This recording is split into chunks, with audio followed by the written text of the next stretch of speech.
야곱의 죽음 이후에 비로소 12지파 공동체의 탄생으로 귀결되고 있는 것입니다. 요셉은 가문의 구원자로서 하나님의 인도와 보호 그리고 긴 세월 동안 하나님의 연단을 받은 인물입니다. 그렇기 때문에 요셉의 죽음은 이스라엘 족장 시대의 유산을 물려받은 마지막 세대로서의 종말을 의미합니다. 따라서 요셉은 죽음 앞에서도 야곱과 마찬가지로 죽음에 대한 두려움보다는 오히려 조상의 유산을 자손들에게 더 많이 물려주고자 했던 것입니다.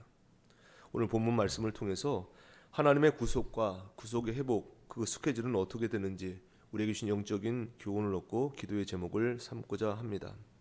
첫째, 고난을 통과하여 영적 성숙을 이루어냅니다. 고난을 통과하여 영적 성숙을 이루어냅니다. 오늘 본문 창세기 50장은 족장 시대의 마지막을 이제 장식합니다. 파란망장했던 이 야곱과 요셉이라고 하는 두 위대한 인물의 죽음을 통해서 우리는 인간의 한계와 하나님의 섭리를 극명하게 볼 수가 있습니다. 요셉과 형제들의 진정한 관계 회복 가운데 핵심 메시지는 19절에 나오는 요셉의 명언입니다. 내가 하나님을 대신하리이까, 이 말에 담겨 있습니다. 이것은 요셉이 형들을 용서하며 모든 고난과 사건들이 바로 결국 하나님의 계획과 손으로 이루어졌음을 고백하는 신앙의 정수다라고 볼 수가 있는 것입니다. 요셉은 이미 창세기 45장에서 이 모든 과정이 하나님의 계획과 스케줄에 따라서 이루어진 것을 깨닫고 있었습니다.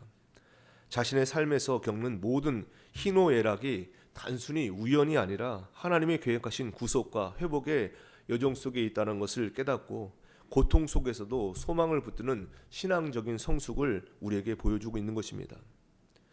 요셉은 아버지 야곱의 임종을 지키고 애굽의 장례법에 따라서 40일간의 향처리와 30일간의 건조기간을 합한 70일 동안 이 미라 처리를 합니다. 성경에서 미라 처리된 인물은 요셉과 야곱 두 명뿐이고 이 미라 처리는 주로 왕의 묵에 있는 인물들에게 행하는 장례 절차였던 것입니다. 이 묘사는 애굽이 비록 이 애굽 땅에서 야곱이 애굽 땅에서는 나그네로 살았지만 왕의 대우를 받았음을 시사하고 있는 것입니다. 이것은 예수 그리스도 때문에 성도들이 왕 같은 제사장이 되는 것 같은 그런 영적인 의미를 담고 있는 것입니다. 요셉은 아버지 유언대로 가나안 땅에 안장하기 위해서 바로에게 요청을 해야만 했습니다. 상주였던 요셉, 직접 바로에게 가지 못하고 사람을 통해서 의정을 전달하는데 이때 지혜를 발휘합니다. 야곱은 절대 애굽 땅에 묻히지 말게 하라라고 했지만 요셉은 바로가 언짢아할 수 있는 내용을 싹 빼고 고향 땅에 이미 장사될 묘실이 준비되어 있으니 장례를 지내고 오겠습니다라고 하는 작은 부탁을 먼저 하게 됩니다. 큰 부탁을 하기 전에 작은 부탁을 하는 지혜로운 전달 방식을 통해서 바로는 냉큼 허락을 하게 됩니다.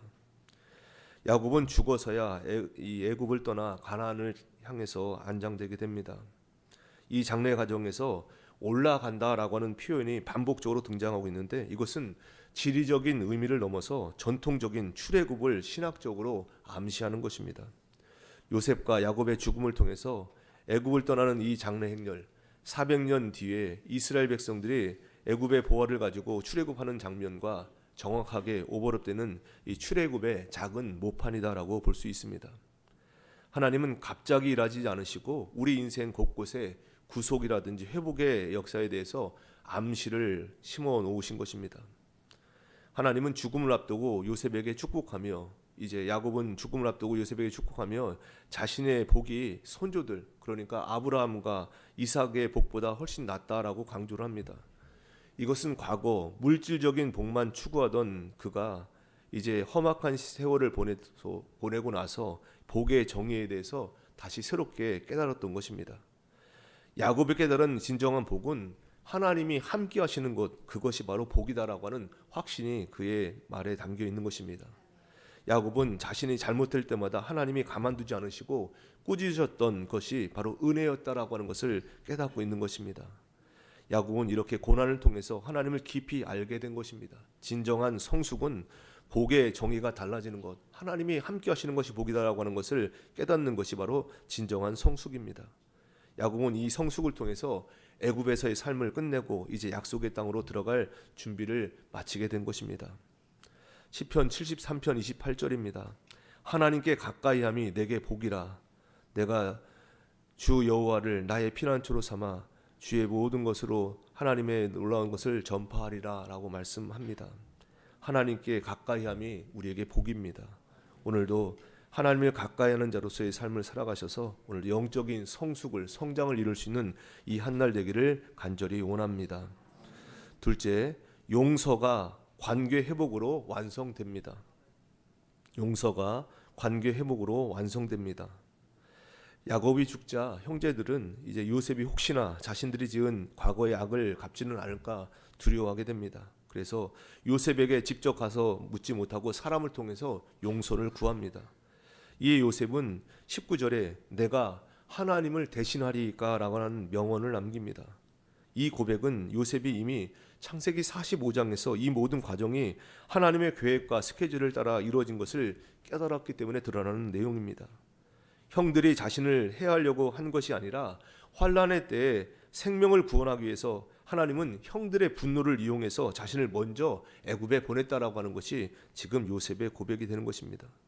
요셉은 이미 하나님의 전체 그림이 들어오는 순간 형들을 용서했지만 문제는 용서받은 형들이 그 용서를 제대로 받아들이지 못했다는 것입니다.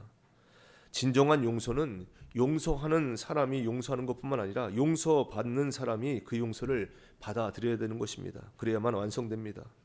형들은 이제 아버지의 죽음 이후에야 비로소 자기들의 과거에 요셉에게 지은 그 만행에 대해서 뼛속 깊이 속죄를 하고 죄악에 대한 철저한 고백을 쏟아내는 것입니다. 이전까지는 피상적인 회개가 있었고 화해가 있었다면 이제 아버지의 죽음을 계기로 진정한 용서와 관계 회복이 완성된 것입니다. 로마서 12장 19절입니다. 내 사랑하는 자들아 너희가 친히 원수를 갚지 말고 하나님의 진노하심에 맡기라. 기록되었으되 원수 갚는 것이 내게 있으니 내가 갚으리라고 주께서 말씀하시니라. 용서가 관계 회복의 기림을 기억하시면서 오늘도 우리 삶을 돌아보시고 이웃을 용서할 수 있는 그런 한날을 보낼 수 있는 귀한 날 되기를 간절히 원합니다.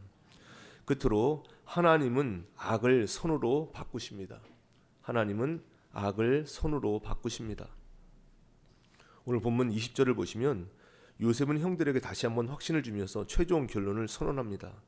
당신들은 나를 해하려 했으나 하나님은 그것을 선으로 바꾸셨습니다.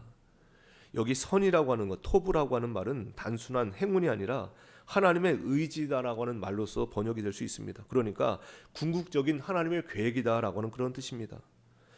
성경에 나오는 최고의 하나님의 토부, 하나님의 선은 바로 십자가 사건입니다. 형들이 요셉을 헤아려 했던 이 악한 사건은 십자가의 예수님 모형적인 사건과 만나면서 결국 선으로 역전되게 됩니다. 요셉은 이를 통해 우리 인생 사이에 일어나는 모든 희노애락, 인간 간의 어떤 고통, 또 물질의 손실 등 이런 모든 사건이 바로 하나님이 십자가 앞으로 밀어 올리고 있는 것임을 깨닫고 있는 것입니다. 이 모든 사건이 십자가 갈보리 언덕에 밀어붙이는 일이 없다면 그것은 의미가 없게 되는 것입니다. 야곱의 장래에는 온 애굽 사람이 함께 크게 울고 애통합니다. 이는 인간이 죽음 앞에 무력하며 죄 많은 인생의 마지막 종착점에서 울 수밖에 없는 인간의 한계를 드러내고 있습니다. 그러나 요셉의 장래는 울었다라고 하는 기록이 없습니다. 요셉은 예수 그리스도의 모형이기 때문에 요셉의 죽음은 슬픔의 죽음이 아니라 십자가를 통한 기쁨의 죽음을 상징하기 때문에 거기에 울었다라고 하는 표현이 없습니다. 요셉의 장래는 애굽에서 끝나지 않고 미라가 처리된 채 입간되었다가 여호수아 24장 32절에서 가나안 땅 정복이 완성될 즈음에 끝나게 됩니다. 어찌 보면 인류 역사상 가장 긴 잠을 잔 사람으로 그렇게 추정될 수 있습니다. 2000년 전 십자가는 인류에게 치욕과 저주의 현장이었지만 하나님은 그것을 온 인류의 회복과 소망과 생명의 길로 바꿔놓으신 것입니다. 이것이 십자가입니다. 이처럼 하나님은 인간의 악한 의도와 고통을 당신의 섭리로 바꿔 구속과 회복의 역사를 이루어 가시는 하나님이신 것을 우리는 분명히 보게 됩니다. 창세기는 한 인간의 타락으로부터 시작해서 어떻게 회복되어 가는가를 아름답게 설명하는 책이 바로 창세기입니다. 그래서 창조가 있고 타락이 있지만 거기에 구속이 있고 회복이라고 하는 이 성경 전체 여정을 주님께서 꼭 붙잡고 계시다라고 하는 것을 보여주는 책이 바로 창세기입니다. 우리는 야곱과 요셉의 삶을 통해서 우리 인생 역시 하나님의 구속과 회복의 스케줄에 꼭 묶여 있다라고 하는 것을 확인할 수가 있는 것입니다. 신앙의 성숙은 야곱처럼 복의 정의가 달라지는 것이 바로 신앙의 성숙입니다. 오늘도 물질적인 육적인 복이 아니라 하나님이 함께 하시는 것이 내게 복이다라고 하는 것을 확인하는 오늘 말씀의 시간 되기를 원합니다. 요셉처럼 모든 고난을 하나님의 선으로 인정할 수 있는 것, 이것이 바로 신앙의 진면목입니다. 세례 요한이 광야로 나온 백성들에게 무엇을 보러 왔느냐라고 그렇게 물었듯이 오늘 이 새벽에 우리는 우리의 삶의 목적을 다시 한번 물어봐야 되고 되돌아봐야 될 것입니다.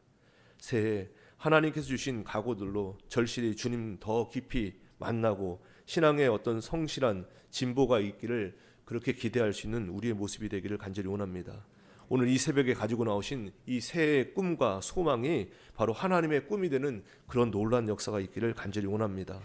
하나님께서 우리에게 이전에 기억하지 못할 큰 축복을 우리를 위해서 이루시고 허락하실 것을 믿으시면서 오늘도 회복의 스케줄 안에 내가 있고 하나님의 구속사에 내가 주인공으로 서 있음을 분명히 확인하시고 주님의 은혜로 승리하는 2026년 올 한 해 살아가시기를 주님의 이름으로 간절히 축원합니다. 기도하겠습니다. 하나님 아버지 은혜를 감사드립니다. 오늘도 잠에서 깨워주시고 주님 만나는 기쁨을 더하여 주심에 감사를 드립니다. 성령의 능력으로 이 새벽제단 충만케 하여 주시옵소서. 오늘도 주신 말씀 마음판에 깊이 새기게 하여 주시사 저희가 당하는 모든 고난과 인간관계의 상처 속에서도 하나님의 섭리와 손을 신뢰하며 요셉처럼 용서하고 회복하며 우리의 삶을 주님의 구속과 회복 계획 안에 맡기게 하여 주시옵소서. 감사함으로 각종 예물 성별해 드린 손길이 있사오니 오늘도 기뻐 받아 주옵시며 주님 은혜로 생명을 얻고 더 풍성히 얻는 풍성한 평생을 살아갈 수 있도록 주님 도와 주시옵소서. 오늘도 저희들 합심해서 기도드립니다. 나라와 민족을 위해서, 세계 열방을 위해서, 교회와 가정을 위해서 개인의 기도 제목과 중보기도 제목 가지고 간절히 기도드립니다. 오늘도 저희들 기도드릴 때 이 땅에 강력한 부흥의 역사가 임할 수 있도록 은혜 내려 주시옵소서. 기도하시는 한 분 한 분 영적 대반전을 일으키는 강력한 축복의 근원 제사장 나라로 쓰임받게 하여 주시옵소서. 육신의 질고를 아파하는 이들마다 성령님께서 머리끝부터 발끝까지 충만케 지배하심으로 모든 질병은 치유되며 모든 결박은 풀어지게 하여 주시옵소서. 오늘도 세상에 나가 살아갑니다. 어디를 가든지 무엇을 하든지 오직 하나님께만 영광 돌리는 하루의 삶이요 열방의 소망 되시는 주님 안에 거함으로 오늘도 엘림의 축복을 누리는 복된 날 되게 하여 주시옵소서. 하루 되어지는 모든 일정을 주님께 의탁드립니다. 권고하시는 주님의 은혜 가운데 거하게 하여 주시고 오늘도 주님 안에 거함으로 감사의 능력으로 미래의 승리를 결정하는 복된 시간 될 수 있도록 역사하여 주시옵소서. 오늘도 저희 삶에 찾아오셔서 동행하심으로 행복한 아침 감사한 저녁의 삶을 살도록 은혜 위에 은혜를 부어주시는 우리 주님 예수 그리스도의 이름으로 감사하며 간절히 기도드리옵나이다. 아멘.